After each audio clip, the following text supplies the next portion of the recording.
Euro 2024, স্লোভাকিয়ার হৃদয় ভেঙে quarter ফাইনালে England. স্লোভাকিয়ার বিপক্ষে হেরে শেষ 16 থেকে বিদায়ের দ্বারপ্রান্তে ছিল ইংল্যান্ড। তবে ম্যাচের বাড়ানো সময়ে গোল করে ইংল্যান্ডকে সমতায় ফেরান জুড বেলিংহ্যাম। এরপর অতিরিক্ত সময়ে হ্যারি কেইনের গোল স্লোভাকিয়াকে ম্যাচ থেকে ছিটকে দেয়।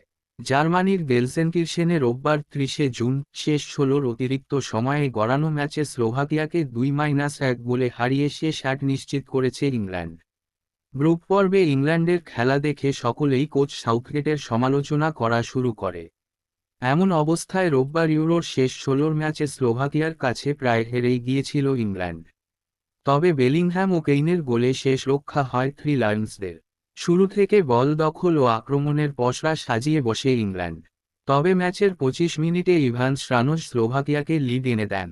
এই লিড নিয়েই বিরতিতে যায় তারা। দ্বিতীয় হাফের শুরু থেকেই স্লোভাকিয়ার ওপর